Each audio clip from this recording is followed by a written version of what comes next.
그리고 12절부터 83절까지 이 말씀은 단, 제단에 드린 예물이다. 이렇게 보시면 됩니다. 같은 것 같은데 달라요. 어제 본문은 7장 1절부터 11절까지는 성막에 기름을 부르고 기름을 바르고 나서 각 지파의 지도자들, 그 두목들이 와서, 우두머리들이 와서 하나님 앞에 드린 예물이었고, 오늘 본문은 12절부터 83절까지는 제단입니다. 제단에 드린 하루에 한 지파씩 12일 동안 매 지파가 와서 예물을 드려요. 거기 한번 보세요. 근데 같습니다. 매일 드리는 예물이 같아요. 12절 제1일에 13절 제2일에 18절입니다. 12절 제1일에 18절 제2일에 24절 제3일에 30절 제4일에 이렇게 쭉 나가서 12일째까지 나가는데 거기 드려진 제물은 똑같아요. 13절 그 예물은 성소의 세겔대로 130세겔 중 은반 하나와 70세겔 중 은발이 하나라. 이 두 그릇에는 소제물로 기름 섞은 고운 가루를 채웠고 또 10세겔 중 금숟가락 하나라. 그것에는 향을 채웠고 15절 또 번제물로 수송아지 하나와 수양 하나와 1년 된 어린 수양 하나이며 속죄제물로 수염소 하나이며 화목제물로 수 둘과 수양 5과 수염소 5과 1년 된 어린 수양 5이다. 그랬죠? 그 다음에 19절 보세요. 그 드린 예물도 성소의 세겔로는 130세겔 중 은반 하나, 70세겔 중 은발이 하나, 두 그릇에는 소제물로 기름 섞은 고운 가루 채웠고 또 10세겔 중 금숟가락 하나, 그것에는 향을 그렇죠? 똑같잖아요. 이게 12일 동안 지파는 다르지만 똑같은 제물을 똑같은 장소에 갖다 드렸다. 여기에 매우 중요한 영적인 메시지가 있어요. 그러니까 우리가 언뜻 보면 뭐 이렇게 지루하게 같은 말씀을 같은 제물 드린 건데 지파만 다른 거고 같은 제물을 같은 단에 드린 건데 굳이 이것을 다 이렇게 세밀하게 기록할 필요가 있는가라고 말하기 쉬운데 하나님이 보시는 것은 달라요. 이런 모습을 통해서 우리에게 뭘 가르쳐 주시냐면 하나님은 한 사람 한 사람을 다 받으시는 거예요. 그러니까 어떤 것 하나라도 사소하게 여기지 않습니다. 소홀히 여기지 않습니다. 거기 보면 하루에 족장들이 와서 드린 예물이 여러 가지인데 그 다음날 똑같은 걸 드려요. 또 그 다음날 똑같은 걸 드려요. 그 다음날도 똑같은 걸 드려요. 12일 동안. 근데 그 지파별로 드린 거잖아요. 그러니까 지파별로 드린 거기 때문에 같은 예물, 같은 장소에 드린 거지만 그 각 지파를 하나님이 받으신 거라는 거예요. 한 사람 한 사람을 매우 소중히 여기십니다. 이게 100명이 왔다. 하나님이 100명을 한꺼번에 받는 게 아니에요. 우리 예배를 각각 받으십니다. 각각. 우리가 드린 예물도 하나님이 각각 받으시는 거예요. 단체로 예배를 드려도 단체로 받으시는 게 아닙니다. 그래서 이게 굉장히 중요한 거예요. 하나님이 우리를 한 사람 한 사람을 매우 소중하게 여기신다. 아멘. 그 어떤 사람도 하나님은 사소하게 여기거나 혹은 소홀히 여기는 법이 없습니다. 어떤 사람의 것은 많고 어떤 사람의 것은 적고 그러니까 사람이 판단할 때 사람의 기준에서 볼 때 많고 적은 거지 하나님은 그 많으면 많은 대로 적으면 적은 대로 그 사람을 받으시는 거예요. 그러니까 우리가 하나님 앞에 어떤 예물을 드릴 때 예물보다 더 중요한 것이 뭐냐면 그 예물을 드린 사람입니다. 창세기 4장에 보면 가인과 아벨이 하나님 앞에 제사를 드려요. 가인은 자기가 농사한 걸 가지고 드렸고 아벨은 자기가 키우던 양을 잡아 드렸어요. 어떤 사람들은 가인의 제물은 피가 없어서 안 받으신 것이고 아벨의 제물은 피가 있어서, 짐승의 피가 있어서 받으셨다 그랬는데 그렇지 않아요. 히브리서에 보면 믿음이었어요. 믿음. 그 보면 성경에 뭐라고 그래요? 히브리서 11장에서 아벨은 가인보다 믿음으로 더 나은 제사를 드렸다 그랬습니다. 그러니까 이 성경 해석을 전통적으로 잘못해온 부분이 아벨의 제물은 짐승이기 때문에 피가 있어서 받으셨다. 그건 아닙니다. 믿음이었어요. 믿음. 창세기 4장에 보면 뭐라고 말씀했냐면 가인과 그 제물, 그 다음에 아벨과 그 제물 그랬어요. 그러니까 제물도 제물이지만 누가 드리느냐가 중요합니다. 어떤 중심을 가지고 드리느냐가 중요한 거지. 사람들은 겉으로 나타나는 크기를 봐요. 분량을 봐요. 많으면 오 많다, 적으면 별거 아니다 이렇게 생각하는데 절대 그렇지 않습니다. 예수님이 성전에서 사람들이 헌금한 걸 보셨어요. 과부는 인간적인 기준에서 볼 때 2렙돈입니다. 동전 2개예요. 부자들은 굉장히 많은 걸 드렸어요. 근데 성경이 뭐라고 그랬냐면 과부는 자기 생활비 전부를 드려요. 전부. 사람이 볼 때는, 사람의 기준으로 볼 때는 동전 2개예요. 오늘날로 말하면 그거 한 몇천 원밖에 안 돼요. 예. 근데 그게 과부의 생활비 전부예요. 부자들은 수억 중에서 일부를 가져왔으니까 그게 수억이 될 수도 있고 수천만 원 될 수 있어요. 사람의 기준으로 볼 때는 수천만 원이 2천 원보다 훨씬 큽니다. 그런데 예수님은 그게 아니라고 그랬어요. 과부는 생활비 전부를 드린 거고요. 부자는 일부를 드린 거예요. 그러니까 중요한 것은 드리는 사람의 중심이에요. 우리가 다 같이 모여서 예배를 드려도 어떤 사람의 예배는 하나님이 크게 받으십니다. 똑같은 장소에서 오늘 본문에 그렇잖아요. 똑같은 제단에 똑같은 예물을 드리는 거예요. 그런데 드리는 사람만 틀려, 사람만. 그것은 하나님이 사람을 보신다는 거예요, 사람. 아멘. 그러니까 어떤 분의 예배는 하나님 앞에 연락이 되고요. 어떤 분의 예배는 연락이 안 될 수도 있어요. 잘 생각해야 돼요.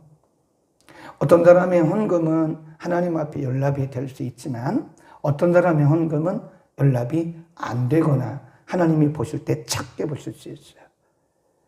사람이 볼 때는 액수가 많아서 크다고 볼 수 있지만 하나님이 보실 때는 액수는 많지만 그 사람이 하나님 앞에 온전히 드려지지 않았기 때문에 없거나 작다고 말할 수 있어요.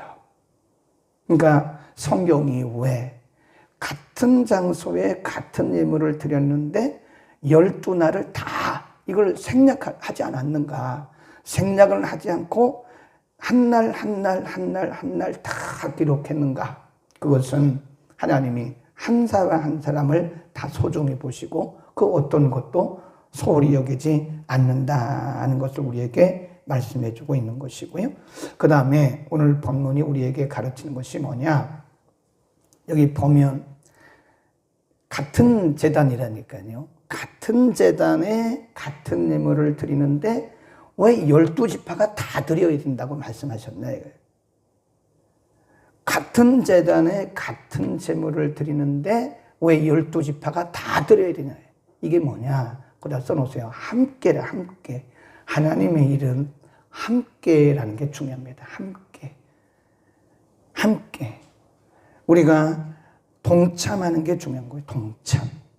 굉장히 중요해요. 하나님은. 이 동참이라는 거를 함께 혹은 동참한다고 하는 것에 의미를 두는 겁니다. 거기 보세요. 첫째 날 12절 예물을 드린 자는 유다지파 암미나답의 아들 나손이라. 18절 제2일에는 이사갈의 족장 수알의 아들 느다이리요. 제3일 24 제3일에는 스불론 자손 족장 엘론의 아들 엘리압이요. 이렇게 그러니까 첫째 날부터 12째 날까지 12지파가 빠짐없이 다 드렸어요. 빠짐없이. 이게 뭐죠? 동참. 함께라는 것입니다. 공동체 일은 함께가 중요해요. 함께. 그래서 우리가 교회를 함께 공동체라, 커뮤니티라 합니다. 공동체, 커뮤니티, 함께 공동체. 그래서 마음이 이게 하나가 돼야지 마음이 분열이 되잖아요. 마음이 서로 갈라지잖아요. 그러면 여기에 꼭 사단이 그 틈을 타고 들어와요. 틈을 타고. 가정에도 마찬가지잖아요. 부부의 마음이 하나야 되고 부모와 자녀 간의 마음이 하나야 돼요. 근데 각각의 남편의 마음이 이렇고 또 아내의 마음이 이래요. 생각이 각각 달라요. 그러면 요 틈을 타고 들어오는 것이 사단의 방해입니다. 교회는 훨씬 더합니다. 교회는 그래서 항상 일치래, 일치. 사도행전의 교회가, 초대교회가 왜 그렇게 몇 명 되지도 않았는데 세계를 다 뒤집었냐. 120명밖에 안 돼요. 딱 우리 교회입니다. 우리 교회 정도예요. 우리 교회 정도면요, 세계를 뒤집을 수 있어요. 그 대신 마음이 하나가 돼요. 담임 목사를 중심으로 해서 하나로 단결만 되면요, 세계 뒤집습니다. 근데 이게 하나가 되기가 쉽지 않다는 거예요. 사도행전의 교회는요, 사도들을 중심으로 해서 마음이 하나가 됐어요. 딴 마음을 품으면 사도행전 5장에 보면 하나님이 즉석에서 치셨어요. 네, 아나니아 삽비라 부부를 하나님이 즉석에서 죽이셨어요. 그만큼 공동체의 일치라는 게 중요합니다. 딴 마음을 품으면 안 된대요. 그래서 우리는 공동체가 하는 일에 적극 동참해야 돼요. 내 마음에 맞으면 아멘하고 내 마음에 안 맞는다고 무관심하고, 어떻게 보면 공동체가 하는 일에 있어서 무관심은 죄입니다. 죄예요. 공동체를 건강하게 해야 되는데 공동체가 그냥 앞을 향해서 진보적으로 나가야 되는데 이게 나의 무관심 때문에 또는 내가 여기에 협력하지 않음으로써 어떤 해가 있다면 그것은 나의 책임이다. 그건 하나님의 교회를 잘못하면 무너뜨리거나 하나님의 교회를 상처 주는 행위가 될 수 있는 거예요. 그러니까 내가 아무리 잘해도 우리 공동체가 하는 일에 무관심한다거나 아니면 반항한다거나 반대하는 것은 하나님의 공동체를 해롭게 하는 일이 되는 거다. 그래서 우리는 이 본문의 원리가 뭔가를 잘 알아야 돼요. 네. 같은 장소에 같은 제단에 매일 똑같은 예물을 드리는 거예요. 그렇지만 첫째 날, 둘째 날 각 지파별로 다 동참하기 위해서 이렇게 성경이 말씀한 거다. 꼭 우리도 해야 됩니까? 해야죠. 12지파 중에 한 지파라도 빠졌습니까? 안 빠졌잖아요. 똑같은 제단에 똑같은 예물을 매일 드리는데도 어떤 지파 하나, 우리는 빠지겠습니다. 같은 제단에 같은 예물 매일 드리는 건데 꼭 이렇게 해야 됩니까? 이런 사람이 없었다는 거예요. 네. 만일 우리 마음속에 그런 마음이 있다면 우리는 공동체를 상처를 주는 거다 하는 겁니다. 내 마음에 들면 같이 합력하고 내 마음에 들지 않는다고 내 생각과 다르다고 그래서 비협조적이고 또 무관심한다면 공동체를 우리는 상처 주는 일을 하고 있는 거다 하는 겁니다. 이 교회는 공동체예요. 가정도 공동체입니다. 꼭 내 마음에 들 수는 없어요. 죄 짓지 않는 한, 성경을 떠나는 것이 아닌 한 우리는 적극 협조해야 됩니다. 적극 협조하고 앞서서 일하는 분들이 반드시 하나님의 복을 받아요. 그러나 이 공동체를 해롭게 한다거나 공동체에 상처를 줘가지는 우리에게 유익될 게 하나도 없습니다.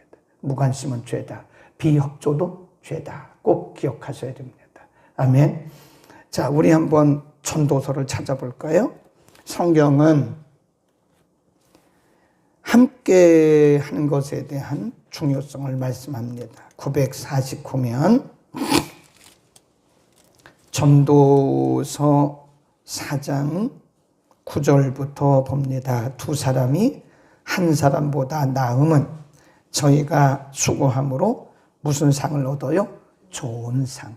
함께 수고하면 좋은 상을 얻는데 10절. 혹시 저희가 넘어지면 하나가 그 동물을 붙들어 일으키려니와 홀로 있어 넘어지고 붙들어 일으킬 자가 없는 자에게는 뭐가 있대요? 화가 있대잖아요. 그 다음에 11. 두 사람이 함께 누우면 따뜻하거니와 한 사람이면 어찌 따뜻하랴. 11. 시작. 한 사람이면 패하겠거니와 두 사람이면 능히 당하나니 삼겹줄은 쉽게 끊어지지 아니하느니라. 세 겹줄. 네, 두 겹보다는 세 겹이 나아요. 네 겹보다는 세 겹보다는 네 겹이 나아요. 네 겹보다는 다섯 겹이 나아요. 그러니까 이 교회 공동체라고 하는 것은 언제나 많든 적든 간에 함께 가는 함께 공동체다 하는 것을 꼭 기억하시고요. 혹시 내 마음속에 지금 여러분의 마음속에 교회 공동체가 하는 일에 대해서 나는 무관심하고 있지 않은가 한번 살펴봐야 돼요. 교회가 하는 일에 대해서 무관심하면서 우리가 기도한다고 해서 하나님 뭐라고 말씀하실까요? 야, 너 그거 협조 좀 해라. 하나님 그러지 않겠어요? 함께 공동체가 하는 일에 대해서 매우 비협조적이에요.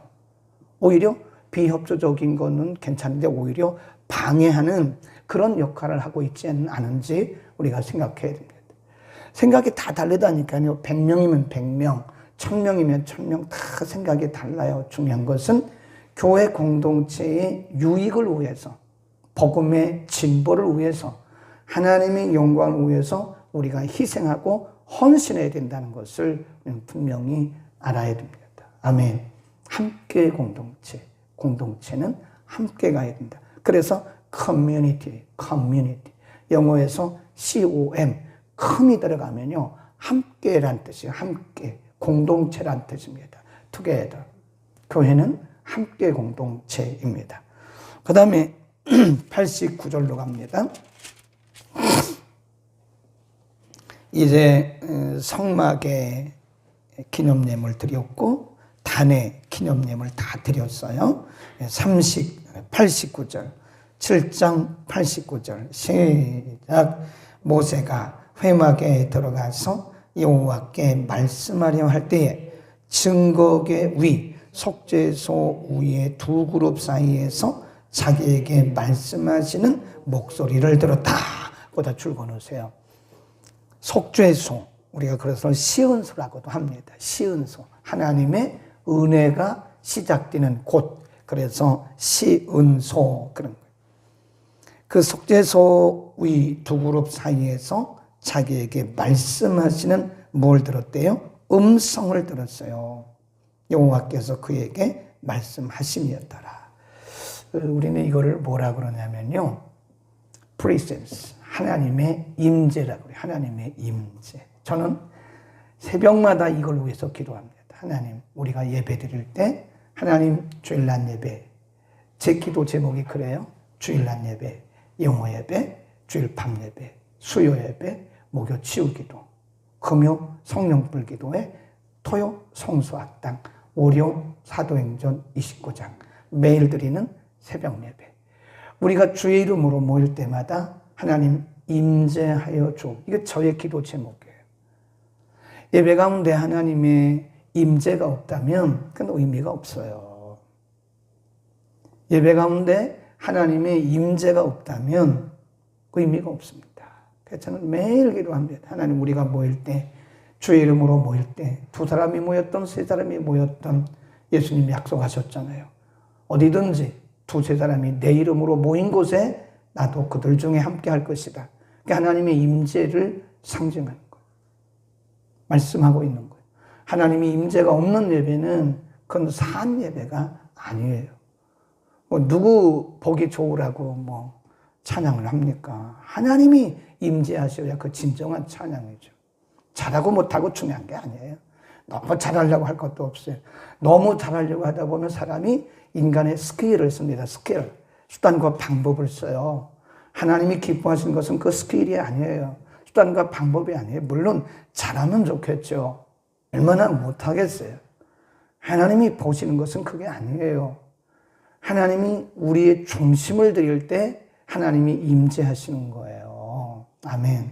하나님의 임재가 생명입니다. 아무리 화려하고 웅장한 성전에서 수만 명의 사람들이 모여서 예배를 드려도 하나님이 그 중에 임재하시지 않으면 그 예배는 생명력이 없는 거예요. 네, 다 쓰러져가는 오두막집 같은 그런 성전에서 두세 사람이 모여서 중심을 다해서 예배하면 하나님은 그곳에 임재하시는 거예요. 크거나 작거나 그게 중요한 게 아니에요. 우리의 중심을 다해서 하나님 앞에 예배할 때 하나님이 거기 임재하신 것이다. 여러분도 그렇게 기도하시기 바랍니다. 우리 안에 하나님의 임재가 있어야 돼요. 여러분 예배 때마다 오시면 앉아서 뭘 기도하십니까? 응?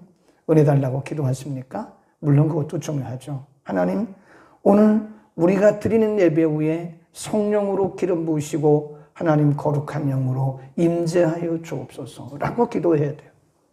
그게 쉐키나예요. 쉐키나. 사도행전 그리고 출애굽기 40장 그리고 사도행전 2장 이후에 보면 성령이 임재하시잖아요. 출애굽기 40장에 보면 성막을 다 짓고 이제 성막을 완성했을 때 거기 하나님의 영이 가득한 구름처럼 빽빽하게 임했어요. 그게 쉐키나입니다. 쉐키나. 하나님의 영광의 임재. 우리는 예배 때마다 하나님의 임재를 기대하고 하나님의 임재를 경험해야 됩니다. 그것은 우리의 중심이에요. 네. 중심을 다하지 않고 그냥 왔다 가려고 하는, 시간만 채우려고 하는 그런 예배에 성령께서 어떻게 강하게 임재하실 수가 있겠습니까? 하나님의 임재. 오늘도 우리가 이렇게 예배 드릴 때요, 성령이 임재하시는 거예요. 지금 성령이 임재하고 계십니다. 우리의 예배 가운데 하나님께서 거룩한 영으로 우리 가운데 지금 임재하고 계신 것을 믿기를 바랍니다. 그래서 우리는 예배 때마다 그걸 경험해야 돼요. 네. 만일 우리가 하나님의 임재를 경험하지 못하는 예배를 드린다면 우리가 시간이 가면 갈수록 우리는 지금 매너리즘에 타성해졌고 있는 거예요. 그러니까 신앙생활을 오래 한 사람일수록요, 성령의 임재를 잘 못 느껴요. 왜 그러냐? 타성해졌는 거예요. 늘 그 예배, 그 예배지. 아, 여기 보세요. 똑같은 단에 똑같은 예물 드렸다니까요. 하나님의 생명력 있는 말씀이 날마다 새롭게 들려야 되는 거예요. 그 말씀 속에 하나님의 생명의 능력이 흘러가고 있는 것이고, 그 말씀을 통해서 하나님의 임재가 있는 것이에요. 근데 그 말씀이 그 말씀이라니요. 응? 그 나물의 그 밥입니까? 그렇다면 그 본인의 영적 상태가 심각한 파산에 이른 거예요, 지금. 적색신호에 이른 겁니다. 그 신앙생활을 어떻게 했길래 그렇게 됐냐, 이거예요. 저는 그렇게 생각하는, 그렇게 말하는 분들은 심각하다고 봐요. 다른 게 심각한 게 아니에요. 영적 파산에 이른 거예요. 하나님의 임재. 우리는 예배 드릴 때마다 하나님의 임재를 경험해야 돼요. 그리고 하나님의 임재를 사모해야 돼요. 하나님, 오늘도 이 예배가, 제가 오죽하면 매일 그 기도를 합니까? 하나님, 우리가 아름다운 성전이 있는 것도 아니고, 물론 이 정도면 아름답지만 우리가 큰 성전이 있는 것도 아니고 여기 무슨 오케스트라가 있는 것도 아니고, 우리는 언뜻 볼 때 이게 뭐 몇 각형인데 하나님, 이게 중요한 게 아니라 하나님, 우리가 모일 때마다 새벽이든 주일이든 수요일이든 목요일이든 금요일이든 토요일이든 월요일이든 모든 예배마다 성령님 임재해 주죠. 하루도 안 빠지고 기도합니다. 그게 두려운 거예요. 하나님의 임재가 없는 예배를 드린다면 우리는 헛수고하고 있는 거 아닙니까? 여러분, 이 말씀 참 중요합니다. 89절에다가 별을 동그라미를 하든지 별을 5개라고. 별 5개 그리기 조금 복잡하니까 하나 그리고 5라고 쓰면 되죠. 네, 5. 별 5. 하나님의 임재가 중요한 거예요. 우리 생명 가운데도, 우리의 심령 가운데도 하나님의 임재가 있어야 됩니다. 하나님의 말씀을 들어요. 우리의 기도 가운데서도 하나님의 임재를 경험해야 돼요. 우리의 삶의 현장에서도 우리는 하나님의 임재를 경험해야 됩니다. 성전에서 예배드릴 때는 하나님의 임재가 있고, 우리의 삶의 현장에 가서는 내 마음대로 막 살아가고, 그거는 진정한 크리스찬의 모습이 아니죠. 우리의 삶의 현장에서도, 사업장에서도, 또 직장에서도, 가정에서도 하나님의 임재가 느껴져야 되고, 하나님의 임재가 우리 가운데 풍성하게 임할 수 있기를 바랍니다. 기도하겠습니다. 은혜를 베푸시는 우리 아버지, 오늘 이스라엘 백성들이 시내산을 출발하기 전에 어제는 성막에 예물을 드렸고, 오늘 본문에서는 제단에 예물을 드렸습니다. 똑같은 장소에 똑같은 예물을 12일 동안 각 지파의 지휘관들이 와서, 두령들이 와서 드렸습니다. 하나님, 우리가 드리는 모든 일들 하나님께서 1대1로 매우 소중하게 보신 것을 믿습니다. 사람이 보기에는 하찮게 보이고 사람이 보기에는 사소하게 보일지라도 하나님은 그것을 크게 보실 수도 있음을 우리는 분명히 기억합니다. 하나님, 우리가 하는 일들에 대해서 조금이라도 우리가 하찮게 여기는 일이 없게 하시고, 또 공동체를 위해서 우리가 함께 동참하고 협조하는 마음도 허락하여 주옵소서. 나로 인해서, 우리로 인해서 우리의 공동체가 더욱 건강해지기를 원합니다. 하나님, 혹시 우리 가운데 나의 비협조나 나의 무관심으로 인해서 우리의 공동체가 상처를 받거나 하나님의 거룩한 일을 진행하는데 조금이라도 해가 되지 않도록 우리에게 평생에 협조하는 마음, 함께하는 마음, 동참하는 아름다운 마음들을 허락하여 주옵소서. 우리가 모일 때마다 하나님의 영광의 임재가 있기를 간절히 소원합니다. 우리의 심령 가운데도, 우리의 가정 가운데도, 우리의 삶의 현장에도 하나님의 거룩한 영광의 임재로 풍성하게 하옵소서. 예수 그리스도의 이름으로